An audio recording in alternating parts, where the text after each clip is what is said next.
മലയാളത്തിൻ്റെ അതിർവരമ്പുകൾക്കപ്പുറം മോഹൻലാൽ പൃഥ്വിരാജ് ടീമിൻ്റെ എമ്പുരാൻ്റെ ഓളം രാജ്യമാകെ പടർന്നിരിക്കുകയാണ്. സിനിമയുടെ ഇന്ത്യൻ ബുക്കിംഗ് ആരംഭിച്ച ഉടൻ ഓൺലൈൻ ബുക്കിംഗ് സൈറ്റായ ബുക്ക് മൈ ഷോ ക്രാഷാവുന്ന അവസ്ഥ വരെ ഉണ്ടായി. എമ്പുരാൻ്റെ അടുത്ത വാരം റിലീസിനെത്തുമ്പോൾ ക്ലാഷുമായി ബോളിവുഡ് സൂപ്പർ താരം സൽമാൻ ഖാൻ്റെ സിക്കന്ദറും എത്തുന്നുണ്ട്. ഈ പശ്ചാത്തലത്തിൽ സമൂഹ മാധ്യമങ്ങളിൽ വലിയ ഫാൻ ഫൈറ്റാണ് ഉണ്ടായിരിക്കുന്നത്.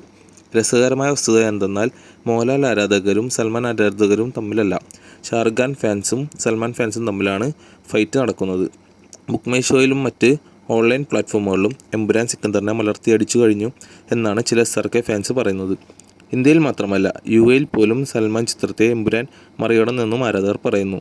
എന്നാൽ ഇതിന് മറുപടിയായി സൽമാൻ ആരാധകർ എമ്പുരാൻ ടീം നടത്തുന്നത് കോർപ്പറേറ്റ് ബുക്കിംഗ് ആണെന്ന് ആരോപിക്കുന്നുണ്ട്. ഇതിനു പുറമെ ചില സൽമാൻ ആരാധകർ മോഹൻലാലിനെതിരെ ബോഡി ഷെയ്മിങ്ങും കമൻറ്റുകളും പോസ്റ്റുകളും ഷെയർ ചെയ്യുന്നുണ്ട്. അതേസമയം സിക്കന്ദർ മാർച്ച് 22 റിലീസ് ചെയ്യുന്നത്. AR മുരുകദോസ് സംവിധാനം ചെയ്യുന്ന ചിത്രം ഇതിനകം മുടക്കുമുതലിൻ്റെ ഒട്ടുമുക്കാലും തിരിച്ചുപിടിച്ചായുള്ള റിപ്പോർട്ടുകളുണ്ട്. സൽമാൻ ഖാൻ്റെ പ്രതിഫലം ഉൾപ്പെടെ 150 കോടിയാണ് സിനിമയുടെ നിർമ്മാണ ചെലവ്. സിനിമയുടെ പബ്ലിസിറ്റിയുടെ ചെലവുകൾ കൂടി നോക്കിയാൽ അത് 200 കോടിക്ക് മുകളിൽ വരും.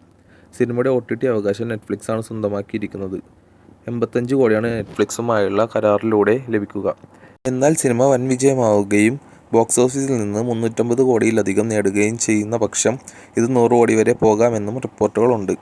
സിനിമയുടെ സാറ്റലൈറ്റ് അവകാശം സീക്കാണ്. 50 കോടി രൂപയ്ക്കാണ് സിക്കന്ദറിൻ്റെ TV റൈറ്റ്സ് സ്വന്തമാക്കിയിരിക്കുന്നത്. സി മ്യൂസിക് കമ്പനി 30 കോടിക്കാണ് സിനിമയുടെ മ്യൂസിക് റൈറ്റ്സ് സ്വന്തമാക്കിയിരിക്കുന്നത്. ഇങ്ങനെ നിർമ്മാണ ചെലവിൻ്റെ ഒട്ടുമുക്കാലും സിനിമ ഇതിനകം തിരിച്ചുപിടിച്ചു എന്നാണ് റിപ്പോർട്ടുകൾ പറയുന്നത്.